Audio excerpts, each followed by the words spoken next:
Hey guys, welcome back to my channel. Today we're going to be talking about another TV show that I was really surprised by because I thought it was going to be something really fucking generic, but turns out to be anything but. And I'm talking about yet another K-drama. I know. Am I turning into a K-drama review channel? Maybe I am, but it's kind of nice. It was one of the things that I was like, oh, I heard there's a lot of buzz about this show called Run on Netflix, and I decided to just check it out. For a moment, I don't know, I was kind of bored about it, and then after that I just kind of weirdly got invested, and towards the end I was like, I just want them to be happy, you know?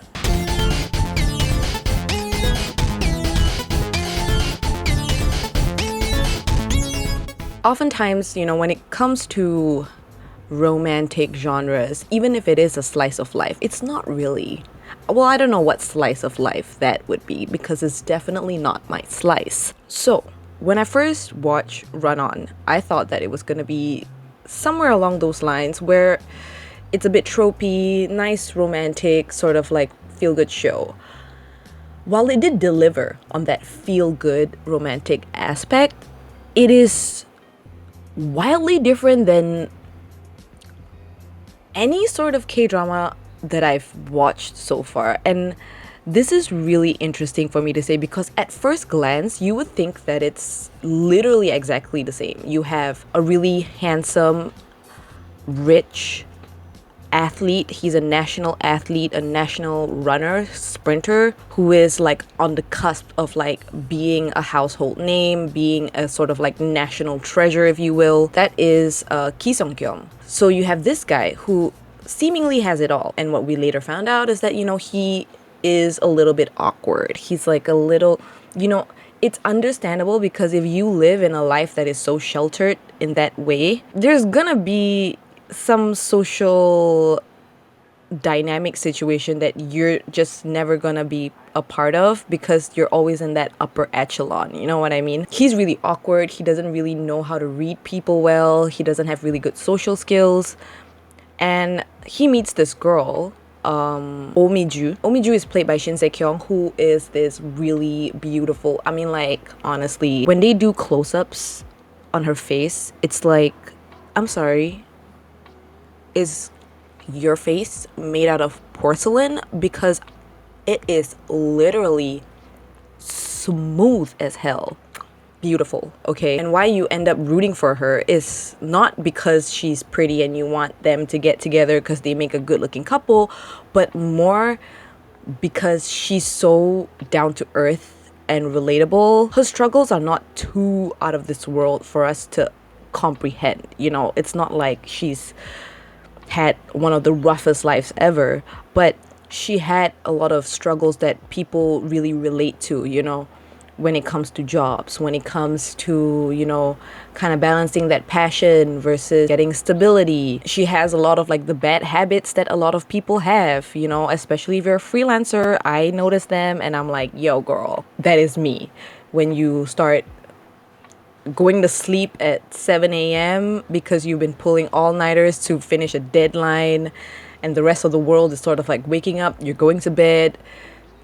I've been through that and I 100% like understand how unhealthy that is, but it just becomes like a way of life for some people, and I totally relate to her in that way. Those are the two protagonists that we're working with. Like, they're seemingly just like, like a poor person plus rich guy equals romance. When you look at it that way, I guess it's kind of predictable, but the way the story sort of like explores their relationship is really slow paced, really deliberate and steady. There's a realistic aspect to that because it's not like a whirlwind romance where he's like, oh my god, let me, I want to marry you immediately. It was love at first sight, that sort of thing. It was very gradual. It was very, you can kind of like see that there is this weird connection between them. All the baggage that they have within themselves is kind of like clouding that relationship up, if you know what I mean. But that's the main gist of the story. We also kind of have two side characters that are quite prominent, and that is played by Choi So-young and Kang Tae-ho. So-young plays like this ultra rich CEO. She is a go-getter. No one has ever said no to her. She has always gotten things her way. That's how she got to the top. She not only worked her ass off, but she also had these privileges. And you would think that she's really, I don't know, dislikable, I guess. Typically arrogant, out of touch sort of rich character, but there is a deep sense of logic within her, and that kind of makes her surprisingly a really relatable character, even though her circumstances are like completely unrelatable to me. Like, I'm like, I cannot even imagine a life that luxurious.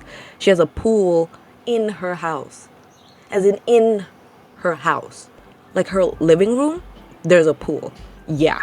She meets this other guy who is a university student in an art major. He dreams of becoming an artist. He sort of like gives his paintings to this cafe that that Sodana always frequents, and then as a refined woman with a really expensive taste in art, she sort of spots the painting and was like, oh, really arrested by it, you know, just like, wow, it's speaking to me. And she offered to buy the painting, and that's how these two characters sort of met. Honestly, that's all you need to know kind of going in, and the richness comes in like their interactions with one another and the developments of the character itself, not the exposition. You know, things don't really happen to them, but the way they react to certain things changes, and that's how you sort of see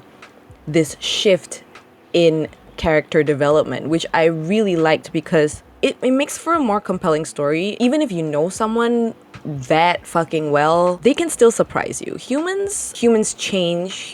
Their perspectives on things change, and I like that aspect of it, because this one character, though he is still himself even at the end of the show, you can see that something deep in him has like changed, and that was a really nice kind of like mellow way of hitting a climax, you know what I mean? Another thing I'm really sort of struck by when I was watching Run On is their exploration into topics that are not commonly found in a lot of K-dramas or even Asian dramas in general.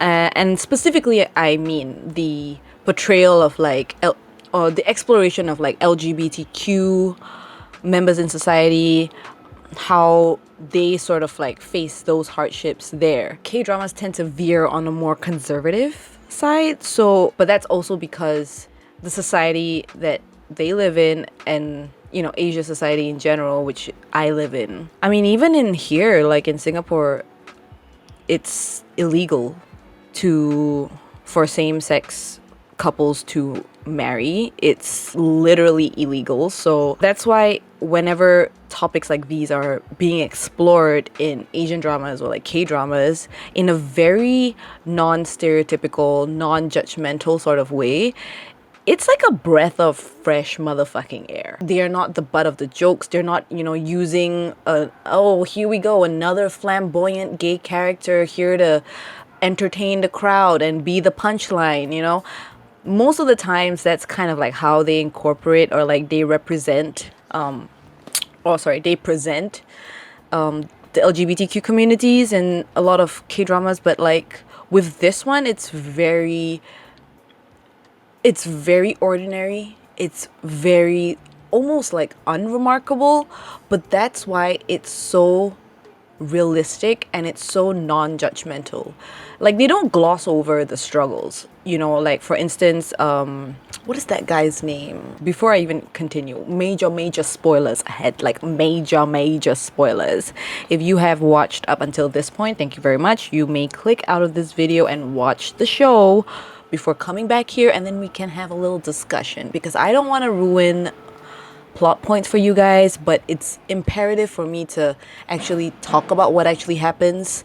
Consider this your warning. So, going back to the topic of like gender and sexuality and LGBTQ topics, Yejun, if I'm not wrong, Yejun is Lee Young-hwa's best friend. Lee Young-hwa being the one of the main four peeps, the artist dude. He's also a university student, and they're kind of like university friends, and it's, you know, just one of those friends that you hang out with that is particularly more on the moody side. Little did we know that he's actually gay and he has feelings for Young-hwa. The thing that I really enjoyed about this drama and really freaking appreciated is that they, even though he's sort of like a side character, they put in effort to give him an arc. Yejun is like pining for him, but he obviously knows that Young-hwa is, well, from what we can gather, he's straight in this story. Does not seem to share the same romantic feelings as him, though he does really, really care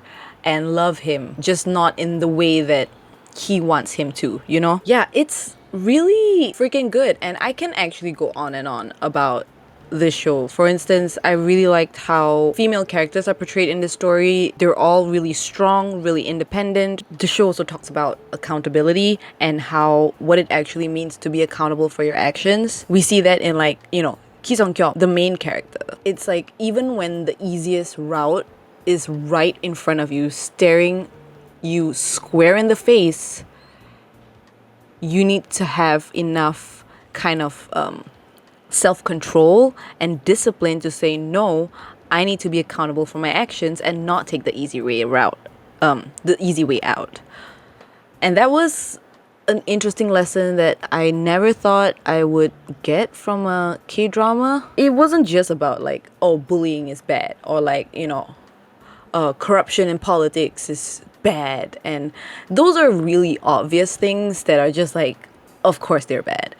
Everyone knows that. Now, that's not to say that there aren't any cons in this particular show. Obviously, if you don't like slow-paced stories, you don't like really dialogue-heavy sort of shows, then I would steer clear from this one. Most of the shots are just like the characters having a conversation with one another, and it just kind of like pans between the both of them.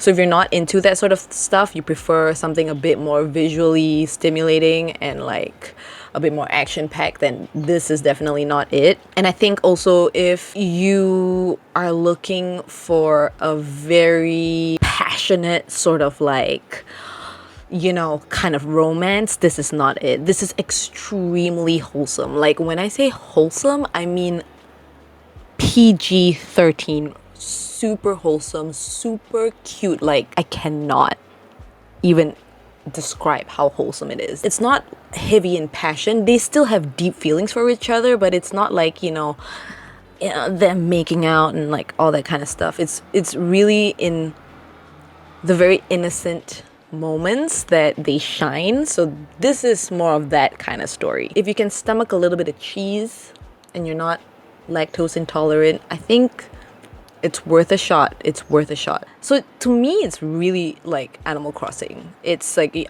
I can just throw on an episode and just like have it play. It's really soothing for some reason.